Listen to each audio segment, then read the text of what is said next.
Okay, what I'm going to be doing now is going a little bit into what I call the distraction stage of gang stalking. There's three stages that I came up with: the confusion stage, first stage; distraction, second stage; third stage, sensitization stage. Now, all three stages have their own qualities to them, and these stages are from the perspective of the individual going through it, of course. Now, I became familiar with gang stalking in the summer of 2015 when it started occurring to me. And at that point, I was in the confusion stage. It took me many months to really analyze what was happening to me, to examine my environment and how different individuals were participating in the gang stalking, the roles they were playing, everything from noise campaigns to the color coding, to the street theater. And when it first started, I could not identify any of these things. When it first started, the gang stalking didn't present itself as that. It presented itself in a much different way. It wasn't until after I discovered that there was structure to it and patterns to it, and I was able to analyze how these people were timing themselves. Timing's a big part of it. How individuals were timing their activity, and I thought I was catching people doing stuff. I wasn't catching anybody doing anything. They were purposely doing this for me to see them. So, watching as individuals time themselves, and I was learning that everything was being timed so well. I said to myself, it just didn't make sense. It looked too strange. And so I found out, wait a minute, there's structure to it. So then I was in the confusion stage. Now, the second stage uses emotional connotation. The distraction stage uses emotional connotation. For instance, if you have somebody that you care about, they will get that person to do gang stalking assignments on you, or somebody who looks like that person. If you have a concept that you care about, such as a religious belief, or you have a feeling that, hey, you want to save humanity, you want to save the rainforest, or you have a connection to a particular possession, something that you hold dear, that will be used against you. Basically, the people who orchestrate the gang stalking, they have realized that you have matured and you have grown, and so therefore they change their psychological harassment to fit that, and they say, wait a minute, this individual knows they're being gang stalked. They've seen other people on the internet talking about gang stalking. They know what's happening to them. It doesn't feel as elusive to them anymore. It doesn't feel as hostile to them anymore. This individual, because they got their fingers crossed that you're going to kill yourself. They got their fingers crossed that you're going to run out, get a gun, and blow somebody's head off. They got their fingers crossed that you're just going to go into psychotic shock. And when none of these factors happen, and you mature out of that, and you see the structure, you say, what's going on? We got to find something so we can disturb the individual's mind more so than what was happening, or equally as what was happening in the confusion stage.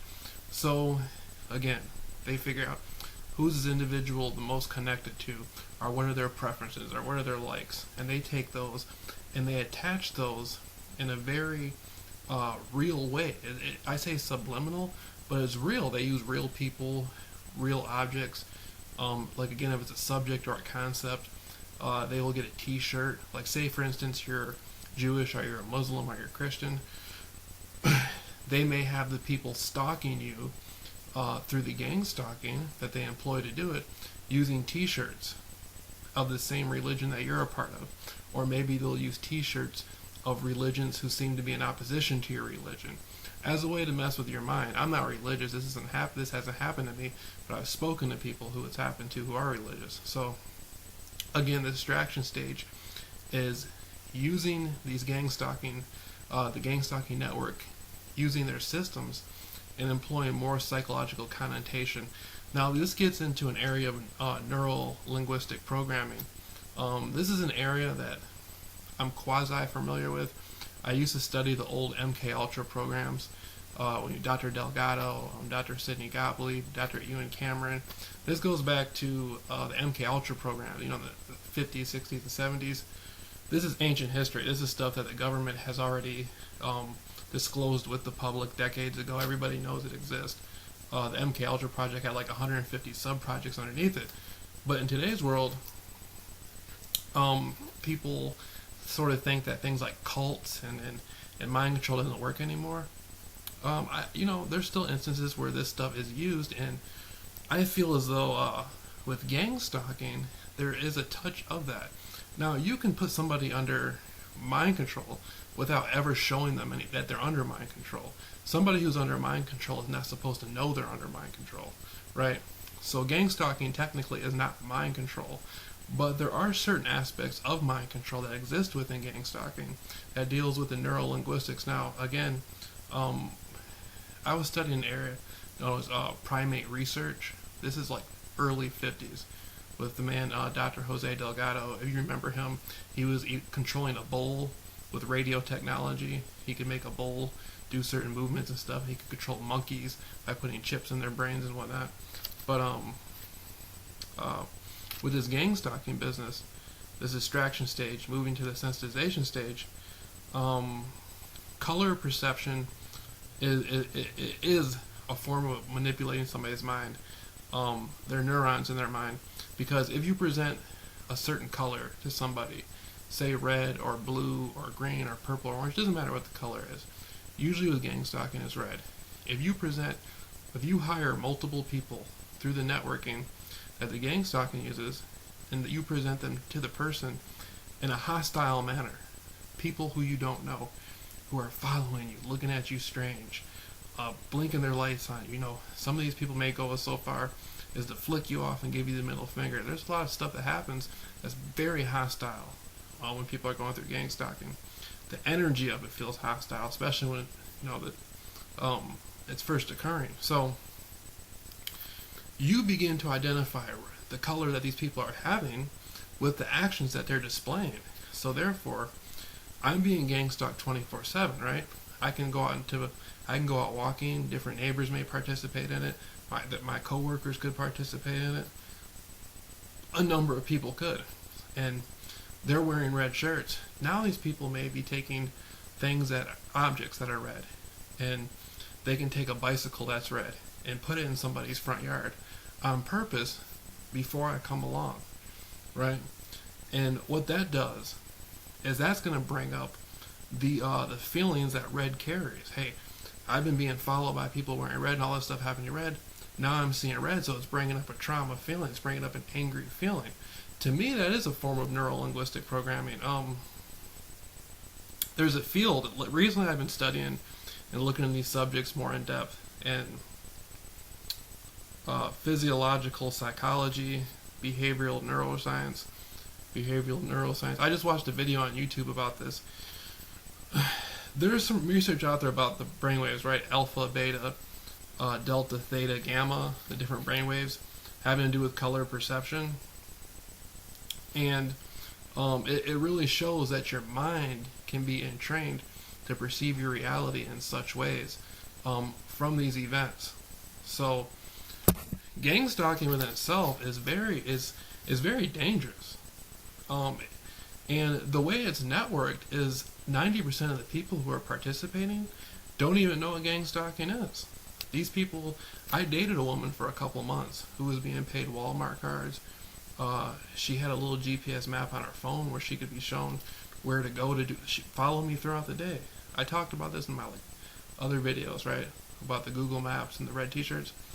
But she would follow me out throughout the day periodically through the modified Google Map app, and they would show her where to drive to go to do the assignments, and they would tell her to wear a red t-shirt. And I explained to her, this is gang stalking, and you're participating in an attempt to try to damage me psychologically. And so I was sitting there explaining it to her, and she's like, what are you talking about, gang stalking? I said, yeah, I get followed by all these different people with red shirts every single day. I've had death threats, I've had covert drugging, I've electronic weapons, noise campaign, street theater, the list goes on. And then I started explaining this stuff to her and showing her, and then she was like, wow, And but she showed me on her phone, it was so easy. The stalking technology made it that easy. All she had to do was drive and follow the dot, start and end on the Google Map phone. And again, she was getting Walmart cards. They would tell her through Facebook. When I say they, the stalking networks would mask themselves they mask themselves behind different things. They may mask themselves behind a neighborhood watch group. They may mask themselves behind a shop watch group. There's like numerous types of associations and groups that they mask themselves behind, and then they network the gang stalking through it. The color coding, cars following you, the brightening, the gaslighting. So they use front groups to mask the terror, like the stalking. Like, and so I'm sitting there explaining to her what's going on, and she's saying, "Now I see what you're saying." So, but she would not know any of these other people. It was networked in a way so it was compartmentalized to where she wouldn't necessarily know all the other people who were participating in it. She only knew her participation, her role. But I'm telling her, this is happening to me 24/7 by multiple different people. Like, this is what gang stalking is. So it took it out of the realm of sounding delusional and sounding paranoid, and it put it into context when I could explain it. But I couldn't have done that without her help, though. Like, her breaking it down in that way, it really helped me. Because I didn't know it was that easy. Modified. All you gotta do is pull up your phone, and it shows you on your phone where to drive by, and you wear a red shirt. And so, getting back to what I was saying, the distraction stage, she would be following me periodically, and then the people who were networking the gang stalking would use her as much as possible because they saw an emotional connection between me and her. Now, this was a woman I was dating for a couple of months, right? At the end of August, we met at the end of August, and so she had no driver's license, no license plate on her car. She turned out to be on drugs and stuff. They didn't care. They just wanted to use her because they saw a close emotional connection. So I realized quickly, it's like any type of person that I come in contact with, a person that I show interest in, that person's going to be asked to participate the most. They're the ones that are going to be asked to do the most, not because they're doing anything relevant, just because it's a form of psychological harassment, because I'm showing interest in the person. This has to, emotional behavior science or whatever. I mean, the people behind it do psychological profiles and stuff. They know exactly how what they're doing affects the person they're doing it to, right?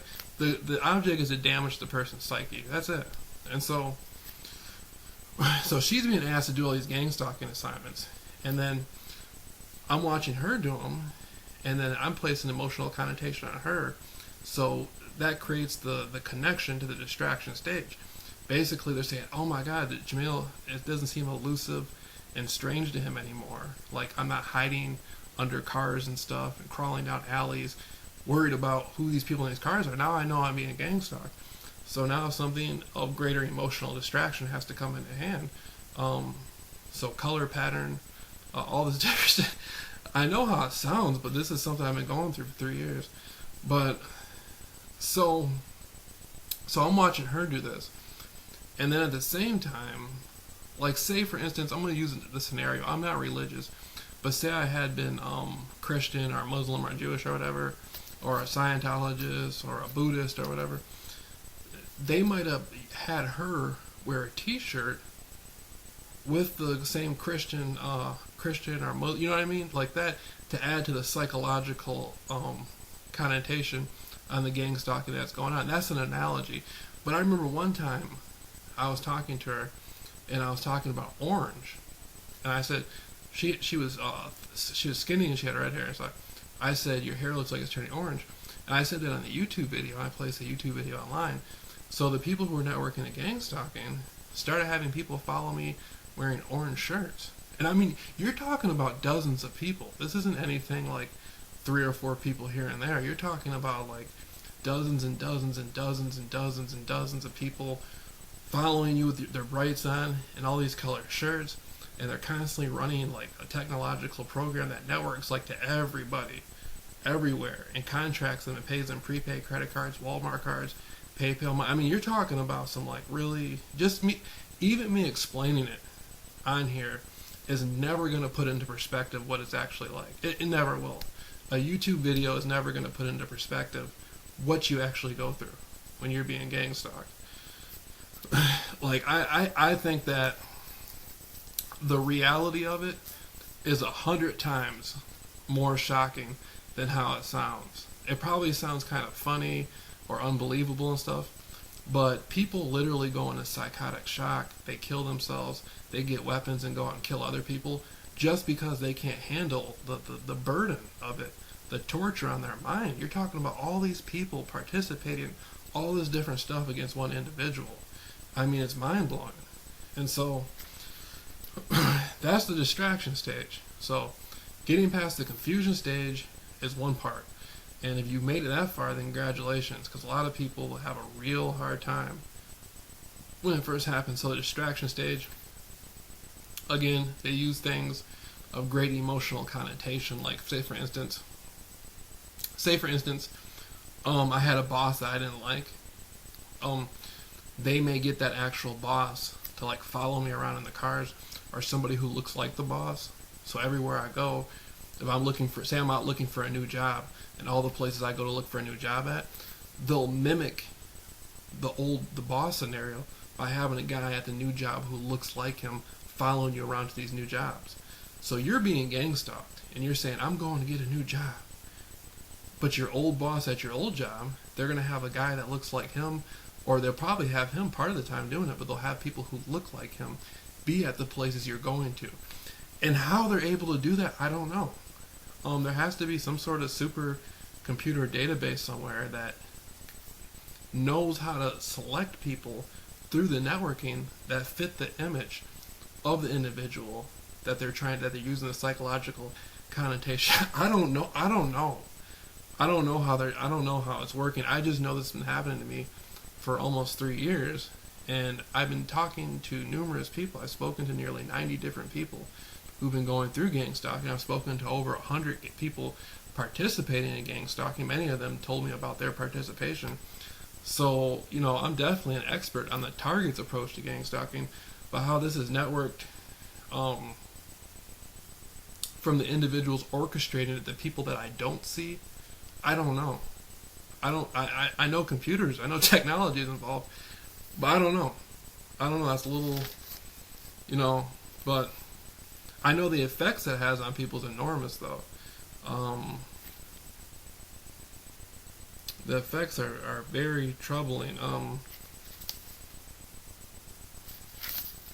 So then again, but individuals know what their involvement is. Like, I've seen how individuals, going back to the distraction stage of gang stalking, I've seen how some individuals will only participate to a certain degree.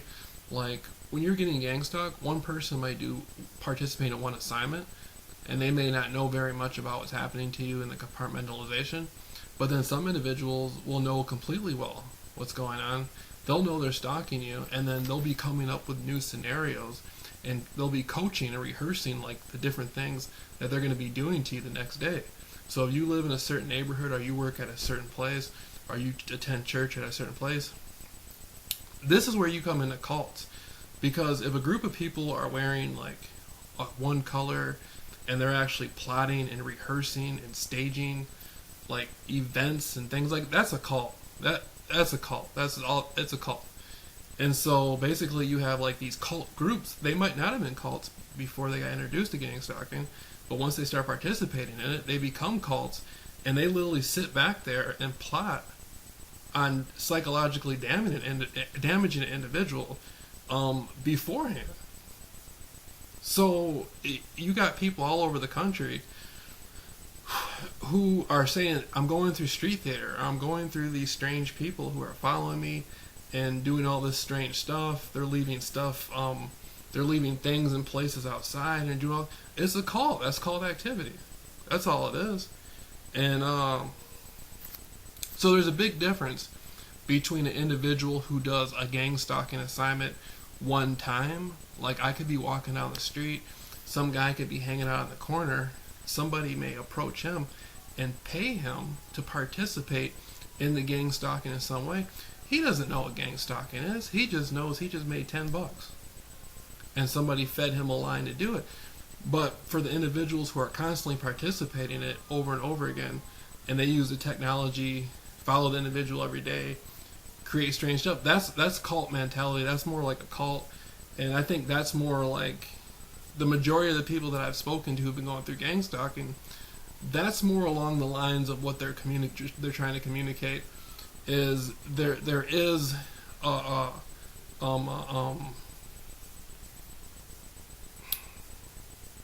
a united this is a united mental force to harass and stalk the individual. That's the best way to put it. A united mental force. People, there's a meeting of the minds through united mental force, and people are agreeing and constructing and furnishing ideas and concepts and strategies to psychologically harass an individual. And so that's more along the lines of what people are coming online when they're saying, I'm being gang stalked and it's so horrible. You have people participating in a gang stalking assignment one time. I film it all the time. Like sometimes you'll see me and I'll be filming the cars doing the brightening, and I'll be filming people walking around. You'll notice it doesn't seem like I'm hostile to the individuals because I know what's going on. I've been around it long enough to know the majority of individuals I'm seeing don't necessarily really have a good inherent concept of me or the scenario, what's been happening. They're just participating in the overall structure of it for whatever reason. A lot of times they don't know what gang stalking is. But then you'll notice that usually I don't make videos about it, but you'll notice a lot of people out there will be saying, these people are evil, and they did this and they did that, and they drugged me and they threatened me. Those are the people that are constantly up at night plotting on the individual. Those are the people who, and so both exist in gang stalking. 90% of the people don't know what gang stalking is, or they know only to a little degree. They've heard of it. They might not really be sure if they're involved with gang. They don't know. Then there's about 10% who know exactly what it is. They know exactly what they're doing, and their hopes are that it's going to damage the individual. The individual is going to do something destructive, or hurt somebody, or hurt themselves, because they know the pressure they're putting on the individual. They're saying, man, we've been using electronic weapons. This person's been getting drugged.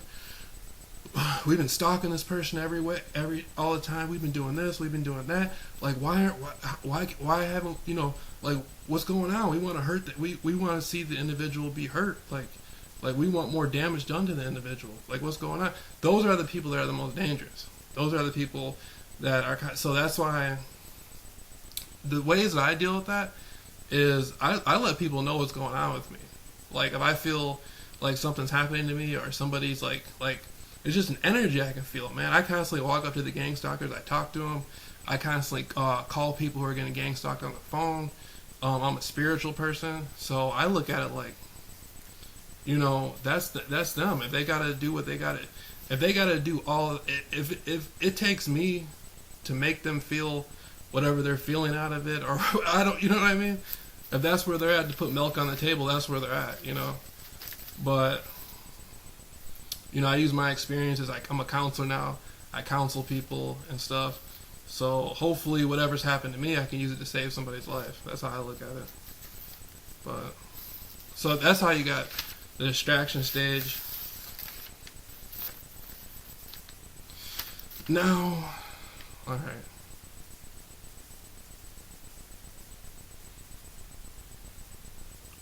Color perception, electronic weapons, covert drugging. Now, when I say confusion, distraction, sensitization, I break those 3 stages down. I put audio and visual. Audio, I've said this before, but again, audio is noise that is natural noise and non-natural noise. And there's visual, which is people and objects. People and objects. Then you have scenarios, like street theater, like scenarios, like if you go to a certain area, or you go to a certain place, or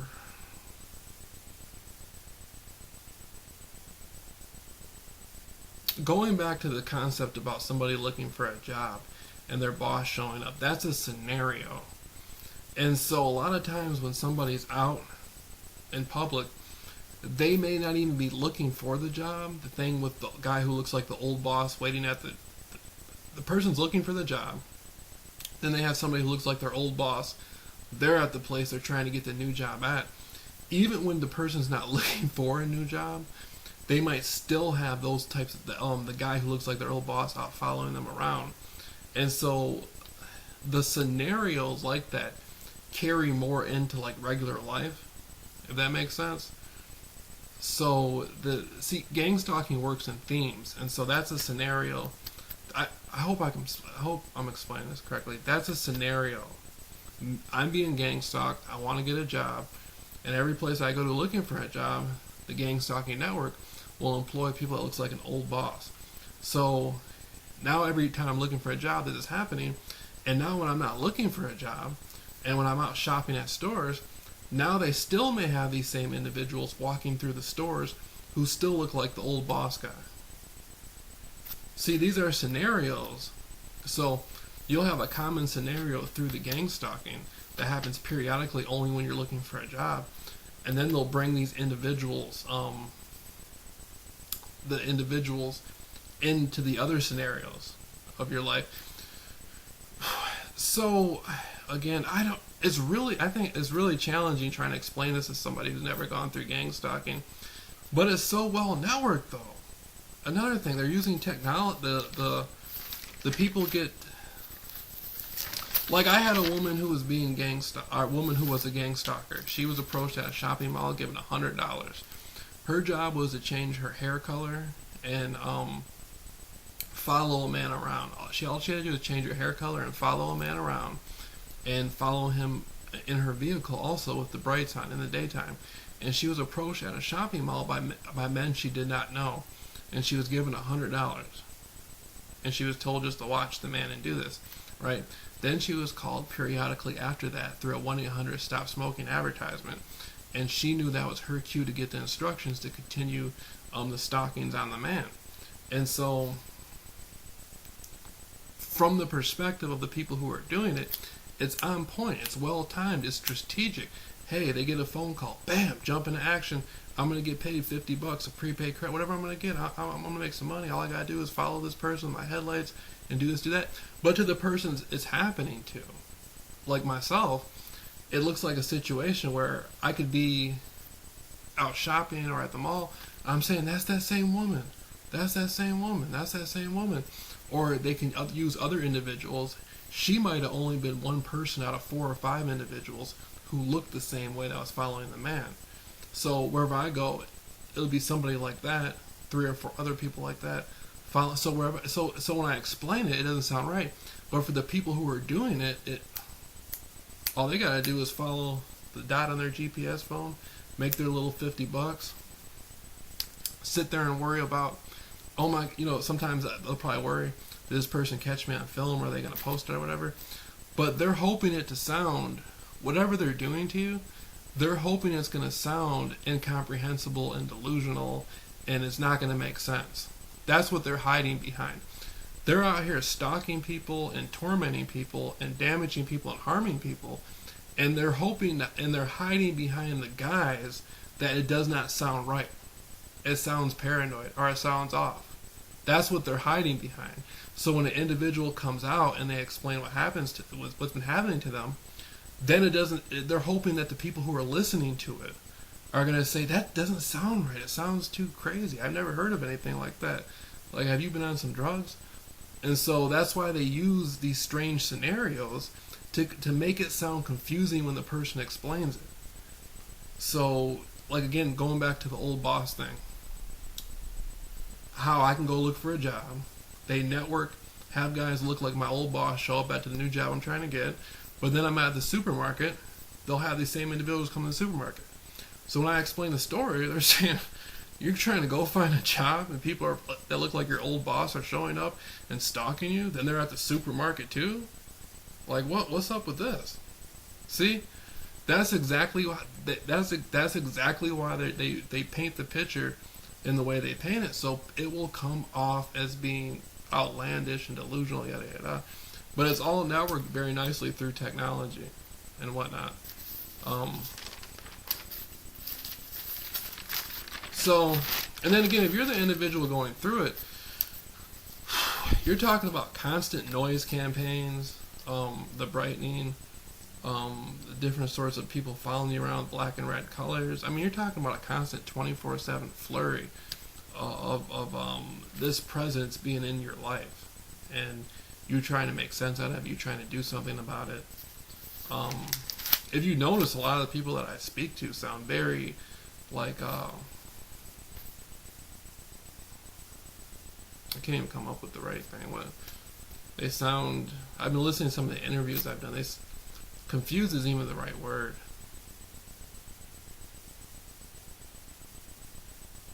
I want to say mystified. I don't know. Confused.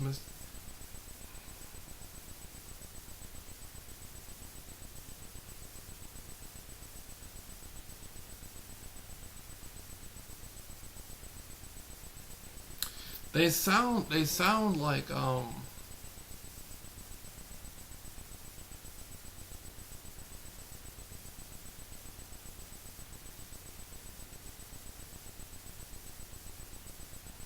I think they sound like they've been shown a picture that they can't explain. That's the best way I'm gonna put it. Is a lot of these people sound like they've been shown a picture that they can't explain, but they know what's on the picture. They've seen the picture, they know what's there, they know this is real, but they can't explain what they're seeing in the picture. They're seeing something that they that's the best way I can describe the what's going on with people.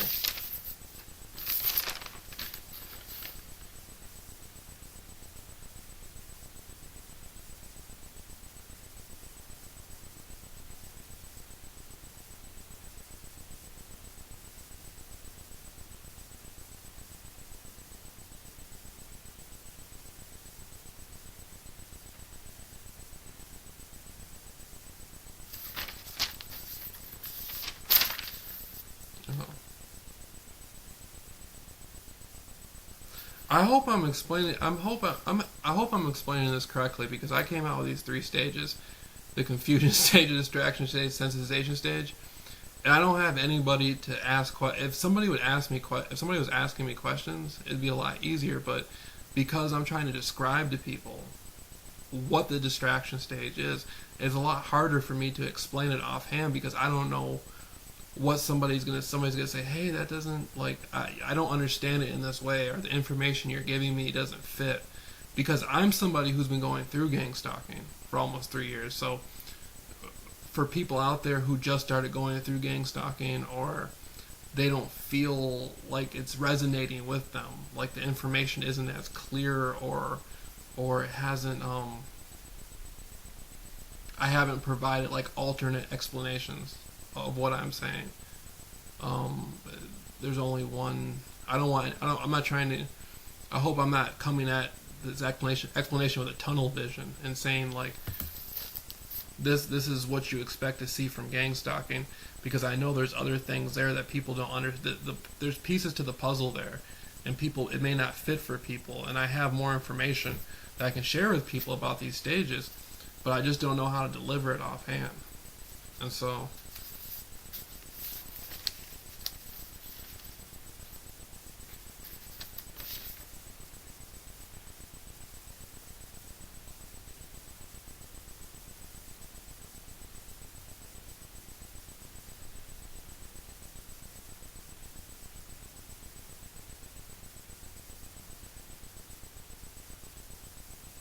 I guess I don't know. I'll try to put it.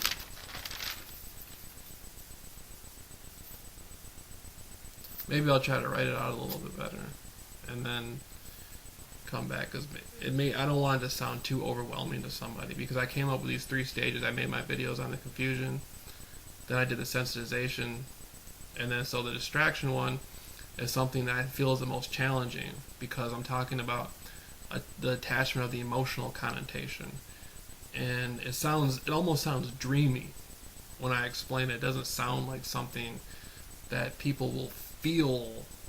It's something that can happen or happen easily. It just feel the way I describe it because most people have not gone through it. It sounds